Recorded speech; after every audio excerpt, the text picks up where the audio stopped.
नमस्ते बच्चों, आज अपन गणित के बारे में पढ़ेंगे। टॉपिक है आपका नंबर सिस्टम यानी संख्या पद्धति। नंबर सिस्टम यानी कि संख्या पद्धति।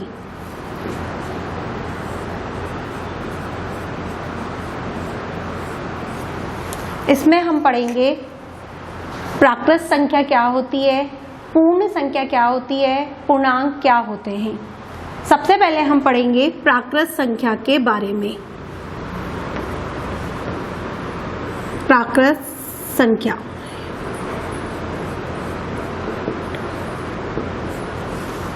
ऐसी संख्याएं जो 0 से शुरू 1 से शुरू होती है और अनंत तक जाती है वो प्राकृत संख्याएं कहलाती है। यानी कि जो 1 से शुरू होती है और अनंत तक जाती है उन्हें हम प्राकृत संख्याएं कहते हैं। उसके बाद है आपके पास पूर्ण संख्याएं।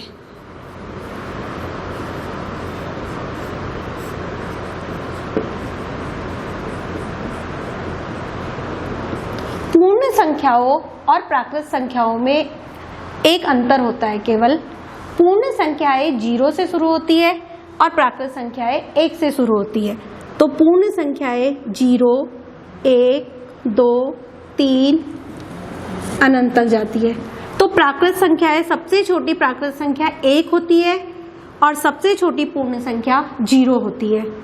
बस इन दोनों में यही अंतर है कि पूर्ण संख्या 0 से शुरू होती है और प्राकृत संख्या 1 से शुरू होती है।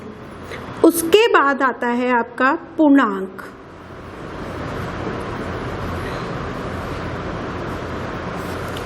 पूर्णांक में सभी संख्याएं आती है, बहुत बड़ा विशाल समूह होता है इस पूर्णांक में।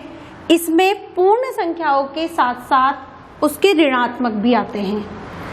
यानी कि पूर्ण संख्याएं कौन सी है? 0, 1, 2, 3 अनंत, और इसके ऋणात्मक -1, -2, -3 अनंत। यानी कि पूर्ण संख्याएं किसे कहा हमने? जिसमें पूर्ण संख्याएं तथा उसके ऋणात्मक, तो ये हुआ आपके पूर्णांक। तो सबसे पहले प्राकृत संख्याएं, पूर्ण संख्याएं और पूर्णांक। अब हम पूर्णांक में ही जोड़ना और घटाना सीखेंगे। जैसे मैं आपको पूर्णांक को हम पहले संख्या रेखा पर किस प्रकार प्रदर्शित करते हैं। देखो, ये पूर्णांक ये यहाँ आता है 0। इधर लिखते हैं हम धनात्मक पूर्णांक दाईं ओर, ऐसे अनंत तक लिख सकते हैं, और इधर लिखते हैं हम ऋणात्मक पूर्णांक। इसको हम संख्या रेखा पर ऐसे प्रदर्शित करते हैं। ये इधर अनंत तक जाती है।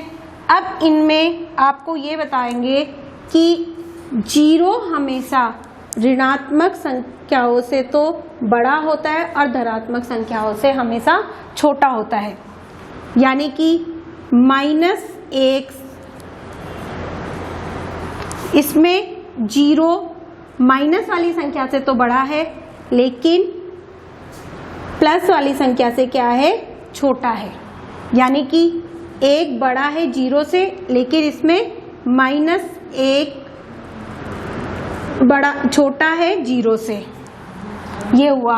अब आपको इसमें जोड़ घटाना ये सिखाया जाएगा। -3 और -2, अगर हम इन दोनों को जोड़ें तो क्या आता है? देखो, हमेशा माइनस और माइनस वाली संख्या होने पर हम जोड़ते हैं और चिन्ह माइनस का लगाते हैं। जैसे -3 और -2 दोनों मिलकर क्या बनाएंगे? -5। यानी कि मैं आपको इधर लिख देती हूँ कि अगर 2 संख्या प्लस की हो तो हम जोड़ते हैं, और अगर दोनों संख्या माइनस की हो तो भी जोड़ते हैं, लेकिन चिन्ह माइनस का लगाते हैं। एक प्लस और एक माइनस होने पे घटाते हैं, जोड़ते हैं, चिन्ह प्लस का लगाते हैं या माइनस का लगाते हैं, और प्लस और माइनस होने पे घटाते हैं, चिन्ह उसका लगाते हैं जो बड़ी संख्या होती है। चिन्ह बड़ी संख्या का। तो आपको ये बात ध्यान रखनी है, जैसे मैं बोलूं -5 + 3, अब एक माइनस का और एक प्लस का, तो अलग अलग चिन्ह होने पे हम घटाएंगे। 5 में से 3 गए तो क्या बचेंगे 2, लेकिन बड़ी संख्या कौन है माइनस की, तो काहे का चिन्ह आएगा माइनस का। इसी प्रकार 6 - 4, एक प्लस की संख्या और एक माइनस की संख्या, तो अलग अलग होने पे हम घटाते हैं। तो 6 में से 4 गए तो क्या बचे 2, बड़ी संख्या किसकी है प्लस की, तो काहे का चिन्ह प्लस का। हम आगे प्लस का चिन्ह लगाना जरूरी नहीं होता है, आप लगा दो तो ठीक है, नहीं लगाओ तो भी हम किसका मानेंगे यहाँ पे प्लस का। अगर आप -6 -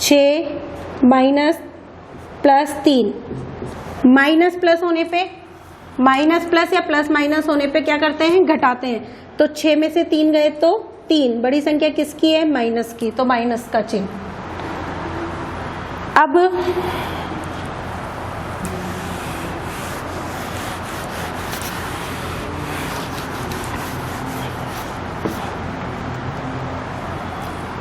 -8 - 3, दोनों संख्या माइनस की है, तो दोनों संख्या माइनस की होने पे हम क्या करते हैं जोड़ते हैं, और चिन्ह काय का लगाएंगे माइनस का। तो माइनस माइनस होने पे जोड़ते हैं, 8 और 3 कितने होते हैं 11, चिन्ह किसका लगाएंगे माइनस का। इसी प्रकार माइनस के 6 और प्लस के 11 होंगे, तो एक माइनस और एक प्लस, एक माइनस एक प्लस या प्लस माइनस होने पे घटाते हैं, तो 11 में से 6 गए तो 5, चिन्ह किसका लगाएंगे बड़ी संख्या का। इसी प्रकार 6 + 3, 6 और 3 दोनों प्लस के हैं, क्या करेंगे जोड़ेंगे, चिन्ह किसका लगाएंगे प्लस का, तो 6 और 3 9, तो 9 प्लस के हो गए। इसी प्रकार 6 - 0 और 0 - 5, 6 में से 0 जाते हैं तो 6 बचेंगे, लेकिन 0 में से -6 जाते हैं तो क्या बचेंगे -6। क्यों? क्योंकि यहाँ 6 बड़ी संख्या प्लस की है इसलिए प्लस का चिन्ह, और यहाँ बड़ी संख्या माइनस की है इसलिए माइनस का चिन्ह। इसी प्रकार मैं आपको सवाल देती हूँ करने के लिए, थोड़े बहुत आपको मैं होमवर्क की कॉपी में करने के लिए सवाल देती हूँ।